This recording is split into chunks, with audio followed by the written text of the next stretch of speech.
बिस्मिल्लाहिर्रहमानिर्रहीम। अस्सलामुअलैकुम। मेरी जब भी शादी होती तो शौहर मुझे तलाक दे देता कि तुमसे शदीद बदबू आती है। मैं बहुत परेशान थी। एक दिन डॉक्टर के पास गई तो वो भी शदीद बदबू से बेहोश होते होते बचा, मगर बोला, मैं तुम्हारा इलाज इस सूरत में कर सकता हूँ अगर तुम मुझसे शादी कर लो। मैं मान गई। भला ये कैसा इलाज है? और जब मेरी शादी हुई तो डॉक्टर ने जो इलाज शुरू किया, अगर उस वक्त तो होश ही फना हो गए जब मैंने उसके मुंह पर थप्पड़ दे मारा था, क्योंकि मेरी मुलाजमा की कम उम्र बेटी ने मेरा पसंदीदा तरीन गुलदान तोड़ दिया था। ये देखकर मेरे वालिद आगे बढ़े और बोले, तुमने ये क्या किया सारा? एक गुलदान के टूटने पर तुमने इंसानी दिल तोड़ दिया। मैं गुस्से से बोली, इन जानवरों के पास दिल नहीं होता, दिल होता तो मेरा गुलदान तोड़ दिए। मैं गुस्से में चीख रही थी। तभी मेरी मुलाजमा की बेटी बोली, बाजी बुरा मत मनाइएगा, क्योंकि इस वक्त जानवर मैं नहीं आप लग रही हैं। आपको इल्म है ना कि जानवरों में सबसे ऊंचा कौन सा जानवर बोलता है? गधा। उसकी आवाज कानों को बहुत नागवार गुजरती है, बिल्कुल इसी तरह जिस तरह आपकी आवाज मुझे नागवार गुजर रही है। मैं तो उस 15 साल लड़की की हिम्मत पर हैरान रह गई थी। वो कैसे मुझे मेरे मुंह पर बुरा भला बोल सकती थी। मैंने गुस्से में दोबारा उस पर हाथ उठाया तो उसने मेरी कलाई पकड़ ली और बोली, अपने हाथों की ये तेजी घर के कामों में दिखाएंगी ना तो मुलाजिम नहीं रखने पड़ेंगे, और ना ही मुलाजिम कीमती चीजों को नुकसान पहुंचाएंगे। तभी मेरी मुलाजमा भाग गई। उसने अपनी बेटी को देखा तो डर गई और फौरन मेरे सामने हाथ जोड़ दिए और बोली, बीबी नाराज मत हो, ये तो है ही बदतमीज। ये तो अपनी मां की हया नहीं करती, इसने आपकी क्या हया करनी है? मेरी मुलाजमा मेरे सामने हाथ जोड़ रही थी, जबकि मैं गुस्से से हाँप रही थी। मैं बोली, तुम दोनों मेरी नजरों के सामने से ओझल हो जाओ, और ख्याल करना कि कल काम पर मत आना, नहीं तो चोरी के इल्जाम में थाने में पहुंचा दूंगी। मेरी मुलाजमा मेरी मिन्नतें करती जा रही थी। फिर बोली, बीबी जी, आपको मालूम है ना कि मेरा बेटा थैलेसीमिया का शिकार है, उसका इलाज हो रहा है। अगर आप मुझे काम से निकाल देंगी तो उसका इलाज रुक जाएगा। तू नाजो बीबी जी के पांव पकड़कर माफी मांग। मेरी मुलाजमा अपनी बेटी को धक्के देकर कह रही थी कि वो मुझसे माफी मांगे। तभी मेरे कानों में अरसलान की भली सी आवाज गूंजी थी। वो बोला, हाय सारा, चलो जल्दी करो, हम लेट हो रहे हैं। मैंने जल्दी से अपने हवास पर काबू पाया और बोली, तुम गाड़ी स्टार्ट करो, मैं आती हूं। मैंने मुड़कर अपनी मुलाजमा से कहा, तुम कल से काम पर मत आना। और फिर मैं अपने होने वाले शौहर के साथ गाड़ी में बैठकर शादी की शॉपिंग करने के लिए चली गई थी। एक हफ्ते बाद हमारी शादी थी, इसीलिए हम दोनों अपनी अपनी शॉपिंग करने में मसरूफ थे। मैं और अरसलान लंदन से पढ़कर आए थे। हमने वहीं पर एक दूसरे को पसंद किया था, मगर हम शादी देसी स्टाइल में करना चाहते थे, इसीलिए पाकिस्तान लौट आए थे। गाड़ी में हल्की हल्की सी बदबू फैलने लगी थी। अरसलान ने जल्दी से एयर फ्रेशनर गाड़ी में छिड़का, तब कहीं जाकर हमें सुख का सांस आया। मॉल जाते ही मैं सबसे पहले परफ्यूम्स और ड्यूडेंट्स पर टूट पड़ी थी। मुझे परफ्यूम का बहुत शौक था। मैं चाहती थी कि मेरा जिस्म हर वक्त महकता रहे, इसीलिए मैं परफ्यूम पर बेदरे खर्च किया करती थी। मैं एक बहुत अमीर बाप की बेटी थी, इसलिए रुपए पैसे की कोई तंगी ही नहीं थी। मैं अपनी हर ख्वाहिश पूरी कर सकती थी। शॉपिंग हो गई तो मैं घर आ गई। सबसे पहले मैंने शावर लिया और अपनी नई परफ्यूम्स चेक करने लगी, मगर मेरे कमरे में अजीब सी पसीने की बदबू फैल चुकी थी। मैंने इधर उधर हर चीज का जायजा लिया कि ये बदबू कहां से आ रही है, और मेरी हैरत की इंतहा न रही जब मुझ पर यह आश्कार हुआ कि ये बू किसी और चीज से नहीं बल्कि मेरे ही वजूद से आ रही है। मुझसे पहले कभी बू नहीं आई थी। मैंने जल्दी से दोबारा शावर लिया और परफ्यूम छिड़कने लगी, तब कहीं जाकर ये बदबू दूर हुई। अब हालात कुछ यूं हो गए थे कि हर घंटे बाद मुझे खुद पर परफ्यूम छिड़कने पड़ते थे, नहीं तो मुझ में से बदबू आने लगती थी। मैं बहुत परेशान थी कि अचानक से ये क्या हो गया है, क्योंकि मेरी शादी होने वाली थी और पाकिस्तानियों को तो वैसे भी दुल्हन के साथ चिपक चिपक कर तस्वीरें बनाने का बहुत शौक है। खैर, उसका भी मैंने इंतजाम कर लिया था। मैंने अपने पर्स में परफ्यूम रख ली थी और हर थोड़ी थोड़ी देर बाद छिड़कती रही थी। मैं बहुत खुश थी कि मेरी शादी खैर आफियत से हो गई थी। मैं अरसलान के कमरे में दुल्हन बनी बैठी थी। मुझे अपने शौहर का बेसब्री से इंतजार था, क्योंकि हम दोनों ने इस दिन का बड़ी बेसब्री से इंतजार किया था। मैं एक एक लम्हा गिन गिन कर गुजार रही थी। थोड़ी देर बाद अरसलान कमरे में दाखिल हुआ तो उसने जल्दी से अपनी नाक पर हाथ रख दिया। वो बोला, सारा, तुम इस बदबू में क्यों बैठी हो? बाहर क्यों नहीं आ गई तुम? ऐसा लगता है जैसे मेरे कमरे में कोई चूहा मर गया हो। अरसलान जल्दी से आगे बढ़ा और मुझे बेड से उठाया और बोला, बाहर चलो, मैं मुलाजिम को भेजकर रूम चेक करवाता हूं। मैं अरसलान के साथ बाहर निकल गई तो उसने बड़ी बेयकीनी से मेरी तरफ देखा और बोला, सारा, ये स्मेल तो तुमसे आ रही है।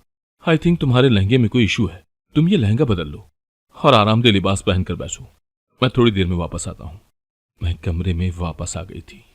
मारे हित तक के मेरा वजूद सुलगने लगा था। मैं जल्दी से वॉशरूम में घुस गई थी। मैंने नहाकर आरामदेह लिबास पहन लिया और खुद पर ढेर सारी खुशबू छिड़क ली। थोड़ी देर बाद अरसलान वापस आया तो उसका मूड काफी खुशगवार था और उसने मुझे खूबसूरत सा हीरे का ब्रेसलेट पहनाया और मुझसे बातें करने लगा। मगर थोड़ी देर में मुझसे फिर से स्मेल आने लगी थी। अब अरसलान के चेहरे पर वाज़ेह नागवारी फैल गई थी। वो गुस्से से उठा और अपना तकिया उठाकर बाहर चला गया, जबकि मैं अपनी जगह पर शजदर सी बैठी रह गई थी। मैं इस किस्म के रवैये की आदी नहीं थी। अभी तो मैंने अपने शौहर से कोई बात भी नहीं की थी कि वो उठकर बाहर चला गया था। मैंने गुस्से में उठकर ड्रेसिंग टेबल पर पड़ी सारी चीजें नीचे फेंक दी थी और रोती रोती सो गई थी। सुबह अरसलान मेरे पास आया और उसने कल रात वाले अपने रवैये की मुझसे माजरत की और बोला, सारा, मेरी मजबूरी है, मैं बदबू में नहीं बैठ सकता। अगर मुझे इल्म नहीं कि तुमसे ये बदबू क्यों आने लगी है। क्या तुमने अपना ख्याल रखना भी छोड़ दिया है? सफाई सुथराई का तो ख्याल रखती हो ना? ये सब बातें मेरे लिए बहुत तौहीन आमेज थी, मगर मैं चुपचाप सहती जा रही थी, क्योंकि मैं अरसलान से शदीद प्यार करती थी।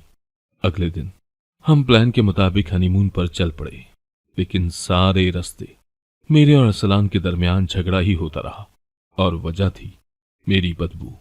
हम हनीमून पर भी एक दूसरे से लड़ते रहे, यहां तक कि हम दोनों ने अपना कमरा भी अलग कर लिया था। हनीमून से वापस आते ही अरसलान ने मुझे ये कहकर तलाक दे दी कि सारा, मैं आज भी तुमसे बहुत मोहब्बत करता हूं, मगर ये सब बर्दाश्त नहीं कर सकता। मैं तो दीवानी हो गई थी। मुझे इस कदर जिल्लत महसूस होती थी कि दिल करता था पूरी दुनिया को तहस नहस कर दूं। मैं हर वक्त गुस्से से पागल रहती थी। मैंने अपनी वालदा से कहा कि वो हर सूरत मेरा कोई रिश्ता ढूंढे। मैं शादी करके अरसलान से बदला लेना चाहती हूँ। मेरी अम्मी ने अपने जानने वालों में मेरा रिश्ता ढूंढ दिया था। लड़का बहुत ही अच्छा और सुलझा हुआ था। मैं खुश थी कि अरसलान मुझे खोने के बाद बहुत पछताएगा। मैंने चटपट शादी कर ली थी, लेकिन मेरा ये नया शौहर भी मेरी बदबू से अजीब अजीब शक्लें बनाता, मगर मुझे कुछ कहने से डरता था। लेकिन शादी के एक हफ्ते बाद वो फट पड़ा था। वो बोला, क्या बात है सारा, तुमसे हर वक्त बदबू क्यों आती है? मैं चुप कर गई थी, क्योंकि मुझे तो खुद ही इल्म नहीं था कि मुझसे ये बदबू क्यों आती है। मुझे नहीं मालूम था कि इस बू के पीछे एक ऐसा राज छुपा हुआ था। जो मुझे मालूम हो जाता तो मैं खुद से भी डरने लगती। मेरे दूसरे शौहर ने शादी के 2 हफ्ते बाद ही मुझे तलाक दे दी थी। मैं बहुत सख्त परेशान थी। मैंने अम्मी से अपनी परेशानी शेयर की तो उन्होंने मुझे डॉक्टर के पास जाने का मशवरा दिया। मैं डॉक्टर के पास गई तो उसने मेरा इलाज किया, चंद दवाइयां लिख कर दी, जिनके इस्तेमाल से मैं बिल्कुल ठीक हो गई थी। ऐसा लगता था कि मुझसे कभी कोई बदबू आई ही ना हो। मैंने अपना माथा पीट लिया था कि इस बात का ख्याल मुझे पहले क्यों नहीं आया। बिला वजह मेरी 2 शादियां टूट गईं। अच्छा होता जो मुझे पहले ही डॉक्टर के पास जाने का ख्याल आ जाता। कम से कम मेरा दिल तो ना टूटता। सब मुझसे खुश थे, क्योंकि अब मुझसे बदबू नहीं आती थी। अगर मैं दिल ही दिल में गमजदा भी थी कि मेरा घर 2 बार उजड़ चुका था, लेकिन मैंने हिम्मत नहीं हारी और तीसरी बार घर बसाने के लिए कमर कस ली। इस बार चाहकर भी अम्मी मेरे लिए अच्छे खाते पीते लोगों में रिश्ता ना ढूंढ सकी थी। इस बार जो लड़का मेरा शौहर बना था वो हैसियत में हमसे कम था, मगर शक्ल सूरत में मेरे दोनों साबका शौहरों से ज्यादा प्यारा था।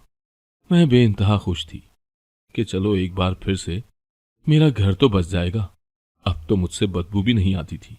शादी करके मैं ससुराल आई तो ये देखकर खुश थी कि यहां सभी मेरी बहुत इज्जत करते थे। मेरे शौहर के 2 भाई थे और दोनों ही शादीशुदा थे। मेरी जिठानियां भी मेरे आगे पीछे बिछी चली जाती थी। अम्मी ने कहा था कि अगर तुम अलहदा घर में रहना चाहती हो तो वो भी तुम्हारे लिए इंतजाम हम कर देंगे। मगर मैं बोली, नहीं अम्मी, मैं सबके साथ मिलजुल कर रहना चाहती हूँ।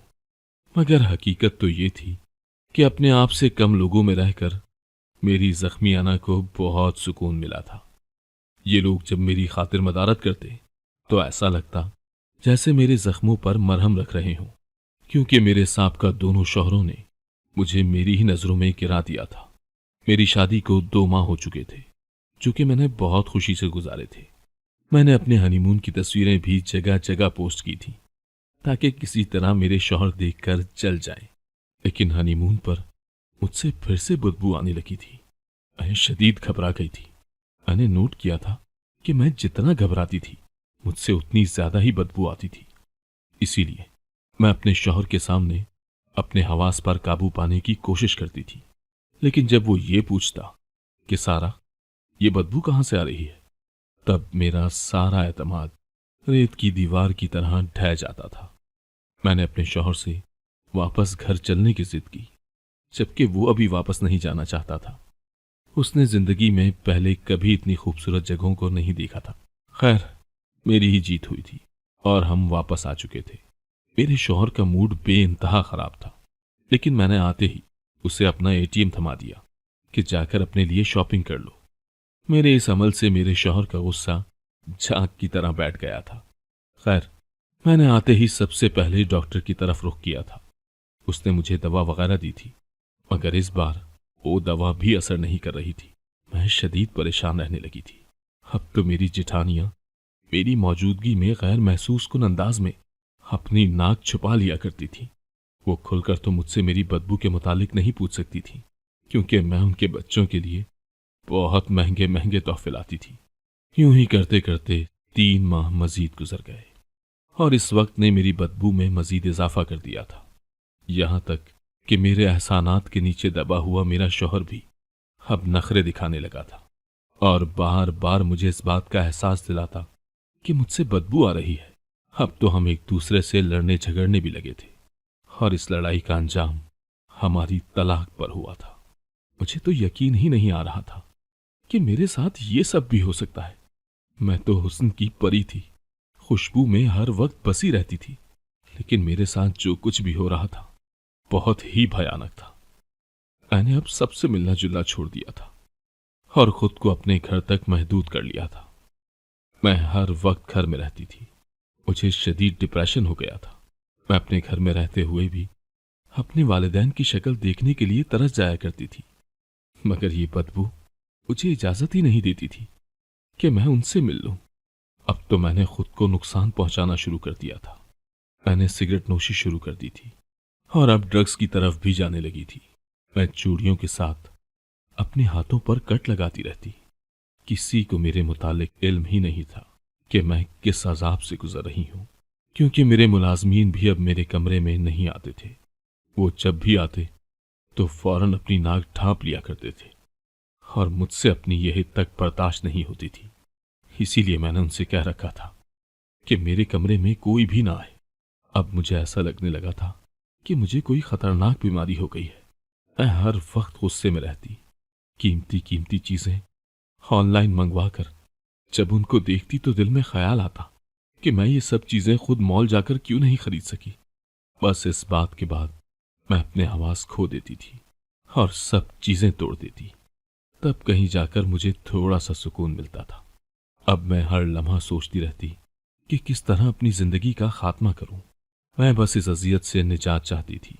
एक दिन मेरी वालदा मेरे कमरे में आई और बोली, सारा, तुम्हारे लिए खुशखबरी लेकर आई हूं। हमारे शहर में एक नया डॉक्टर आया है। वो स्किन स्पेशलिस्ट है। मुझे उम्मीद है अगर तुम उससे अपना इलाज करवाओगी तो जरूर ठीक हो जाओगी। मैंने सोचा कि मरने से पहले एक बार इस डॉक्टर को भी आजमा लेना चाहिए। मैंने अम्मी से उस डॉक्टर के मुतालिक तमाम मालूमात हासिल की और उसके अस्पताल को जा पहुंची। जब मैं डॉक्टर के कमरे में दाखिल हुई तो वो मेरी बदबू से बेहोश होते होते बचा था। उसने मेरा मुआयना किया तो बोला, सारा, तुम्हारी बीमारी का यही इलाज है कि तुम मुझसे शादी कर लो। शादी के बाद मैं तुम्हारा इलाज करता रहूंगा। ये एक अजीब सी बात थी। मैंने डॉक्टर की शानदार शख्सियत का जायजा लिया था। वो बहुत हैंडसम था, खूबसूरत आंखें, चौड़ी पेशानी। मैं हंसकर बोली, डॉक्टर साहब, मुझसे इस बदबू के हाथों 3 बार तलाक हो चुकी है। अब मैं चौथी तलाक का गम बर्दाश्त नहीं कर सकती, इसीलिए आप शादी के बगैर ही मेरा इलाज कर दें। वो डॉक्टर मुस्कुरा दिया और बोला, सारा, शादी के बगैर अगर मैं आपका इलाज कर सकता तो कभी भी शादी के मुतालिक बात न करता। मैंने एक बार फिर से डॉक्टर की जादुई शख्सियत का जायजा लिया और बोली, ठीक है, मैं आपसे शादी करने के लिए तैयार हूं, मगर मैं ये शादी बड़ी सादगी से करना चाहूंगी। डॉक्टर मेरी बात पर रजामंद हो गया था। मैंने घर जाकर अपनी वालदा से ये बात की तो उन्होंने भी मुझे शादी करने से मना कर दिया। मगर सच तो ये था कि मैं शुरू से ही बहुत दिल फेंक सी थी, हर किसी को दिल दे बैठती थी। मुझे डॉक्टर की शख्सियत ने अपनी तरफ खींचा था, तभी तो मैं शादी के लिए तैयार हुई थी। मगर मैं नहीं जानती थी कि उसके इलाज का तरीका क्या होगा। वो तो मुझे अंदर से बदल कर रख देगा। अगले ही दिन मेरा चौथा शौहर फैज मौलवी को अपने साथ लाया और मुझसे शादी करके मुझे अपने साथ घर ले गया था। उसका घर बहुत छोटा सा था, मगर बहुत खूबसूरत था। मुझे फैज के घर जाकर अच्छा लगा था, मगर वहां जाते ही मुझसे बदबू आने लगी थी। लेकिन उसने नागवारी का इजहार नहीं किया था। वो बोला, ये बदबू तो बहुत कम है सारा। कभी तुमने उस बदबू के मुतालिक सोचा है जो हमारी लाश से उठेगी? मैं तो फैज की बात सुनकर ही घबरा गई थी। मैं बोली, आप ही कैसी बातें कर रहे हैं? वो बोला, सच ही तो कह रहा हूं। खैर छोड़ो इन बातों को, आओ हम मिलकर खाना बनाते हैं। मैं हैरत से चीख पड़ी थी। मैं बोली, फैज, हमारे घर कोई मुलाजमा नहीं है क्या? फैज ने इनकार कर दिया और बोला, आज से पहले तो मैं अकेला घर के काम किया करता था, अब तुम भी मेरे साथ मदद करवाया करोगी। मैं साफ कह देना चाहती थी कि मुझसे ये काम नहीं होते, मगर फैज की मोहब्बत के खातिर मैं उसके साथ काम में लग गई। बातों बातों में मुझे पता ही न चला और मेरे हाथ पर गरम गरम तेल गिर गया। मैं चीखने लगी। फैज भाग कर गया और कमरे से फर्स्ट एड बॉक्स लाकर मेरी मरहम पट्टी करने लगा। वो बोला, सारा देखो, यहां तो मैं हूं ना, मैंने मरहम लगा दी। खुद सोचो, अगर हम दोनों में से कोई भी जहन्नुम की आग में गिर गया तो हम कैसे बचाएंगे अपने साथी को? नहीं बचा पाएंगे। इसीलिए मैं तो चला अपनी नमाज पढ़ने, तुम भी आराम करो, बाकी काम मैं अकेला ही देख लूंगा। मैं शशदर सी रह गई थी। फैज चला गया तो मैंने अपना हाथ आग के करीब कर दिया। मेरा दिल दहल गया। मुझसे इतनी सी आग बर्दाश्त नहीं होती थी, तो फिर मैं आखिरत की आग कैसे बर्दाश्त कर सकती थी? चंद लम्हों के लिए मैं शदीद खौफजदा हो गई। फिर मैं कमरे में गई तो मेरा मोबाइल बजने लगा। मोबाइल को देखकर तो मुझे वैसे भी कोई होश नहीं रहता था, और फिर सारा वक्त चुटकियों में गुजर गया। शादी के दूसरे दिन मेरा शौहर बोला, आज से तुम्हारी इस बदबू का इलाज शुरू हो रहा है। मैं एकदम ही एक्साइटेड हो गई थी। मेरा शौहर बोला, चलो आओ वॉशरूम में। उसने मुझसे हाथ धोने का कहा, फिर 3 दफा कुल्ली करने को कहा, फिर नाक में पानी डालने का कहा। तो मैं चौंक गई। मैं बोली, फैज, तुम मुझसे वजू करवा रहे हो? वो बोला, हाँ। मैं वजू करके बाहर आ गई तो उसने चाय नमाज बिछाया हुआ था। वो बोला, इस पर बैठकर अपने सारे दुख, तकलीफें और परेशानियां दोहराओ और आखिर में कहना कि या अल्लाह, मुझे इन मसलों से छुटकारा दिला दे। मैंने ऐसा ही किया था। जब मैं चाय नमाज से उठी तो ऐसा लगा जैसे मुझे बहुत सुकून मिल गया हो। किसी ने मेरे कंधे पर हाथ रखकर कहा हो कि फिक्र मत करो, मैं हूं ना। यूं ही फैज मुझे दिन में 5 मरतबा दुआ करने का बोलता। आहिस्ता आहिस्ता उसने मुझे नमाज भी सिखा दी थी, क्योंकि मेरे वालिदैन ने तो मुझे नमाज सिखाई ही नहीं थी। मैं ऑनलाइन कुरान भी पढ़ने लगी थी। एक दिन फैज घर वापस आए तो बहुत खुश थे। मैंने वजह पूछी तो बोले, जल्दी से तैयार हो जाओ, मैं तुम्हें अपनी बहन के घर लेकर जाना चाहता हूं, क्योंकि उनके घर बेटा पैदा हुआ है। मैं एकदम से परेशान हो गई और बोली, नहीं नहीं फैज, मैं नहीं जाऊंगी, क्योंकि मुझसे तो बदबू आती है। फैज बेहद हैरान हुआ और बोला, वाकई? लेकिन मुझे तो तुमसे बिल्कुल भी बदबू नहीं आती। फैज के मजबूर करने पर मैं उसके साथ चल पड़ी। मैंने महसूस किया कि मेरी बदबू सच में खत्म हो चुकी थी। मैंने फैज की बहन के घर बहुत अच्छा वक्त गुजारा। वापसी पर भी मैं बहुत खुश थी। मैं बोली, फैज, तुमने मेरा इलाज कैसे किया? तो वो बोला, सारा, तुम्हारे वजूद से गुनाहों की बदबू आती थी। मैंने तुम्हें अल्लाह के करीब कर दिया तो उसने तुमसे बदबू दूर कर दी। मैं हैरान रह गई। मैं बोली, फैज, अल्लाह तो लोगों के ऐबों को ढांप देता है, मेरा जाहिर क्यों कर दिया था? वो बोला, अल्लाह तुम्हें अपने नजदीक करना चाहता था। हम सब इंसानों की जिंदगी में ऐसा कुछ न कुछ जरूर होता है जो हमें अल्लाह के करीब ले जाता है। तुम खुद सोचो कि अगर तुमसे बदबू ना आती तो क्या तुम कभी अल्लाह के नजदीक होती? कभी भी नहीं। हालांकि वो दिन में तुम्हें 5 बार बुलाता था कि मेरे पास आओ, मुझसे दुआएं करो, लेकिन तुम नहीं चाहती थी। तो फिर ये सब होने लगा। मैं फैज की बातें सुनकर रोने लगी थी। मैंने उसे अपनी पुरानी मुलाजमा के घर का पता बताया और बोली, फैज, मुझे यहां ले चलो, मेरा गुनाह यहीं पर है। लेकिन जब मैं वहां पहुंची तो मेरी मुलाजमा भाग कर मेरे पास आई और हाथ जोड़कर मेरा शुक्रिया अदा करने लगी। मुलाजमा की बेटी, जिसको मैंने थप्पड़ मारा था, उसने भी हाथ जोड़कर मुझसे माफी मांगी थी। मैं तो ये सब देखकर हैरान रह गई थी। मुलाजमा बोली, बीबी जी, मैं तो उस दिन समझी थी कि आपने मुझे काम से निकाल दिया है, मगर अगले ही दिन आपका खत मिला कि तुम घर पर ही रहो, तुम्हारे बच्चों को तुम्हारी जरूरत है। मैं हर महीने तुम्हारे बेटे के इलाज के लिए पैसे भेज दिया करूंगी। उन पैसों से मेरा बेटा बच गया है। मैं शशदर रह गई थी। वापसी पर फैज बोले, तुम्हारी नेकी ने तुम्हें तबाही के दहाने से बचा लिया है सारा। मैं बोली, मैंने तो ऐसा कुछ नहीं किया। तब मुझे याद आया कि अम्मी हर माह मुझसे चैरिटी के नाम पर भारी रकम लिया करती थी। मैं नहीं जानती थी कि वो चैरिटी कहाँ जा रही है। दरअसल अम्मी ने इस अमल से मेरे गुनाह का कफ्फारा अदा करके मुझे तबाह होने से बचा लिया था। अब मैं अपनी जिंदगी में बेइंतहा खुश हूं। अल्लाह ने मुझे बेटी अता की है, जिसकी परवरिश मैं और फैज बड़ी मोहब्बत से मिलकर कर रहे हैं। अगर आपको आज की कहानी पसंद आई है तो वीडियो को जरूर लाइक कीजिएगा और अपने दोस्तों के साथ भी शेयर कीजिएगा। और हां, अगर आपने अभी तक हमारा चैनल सब्सक्राइब नहीं किया तो जरूर सब्सक्राइब करें। मिलते हैं कल एक नई और दिलचस्प कहानी के साथ। अल्लाह हाफिज।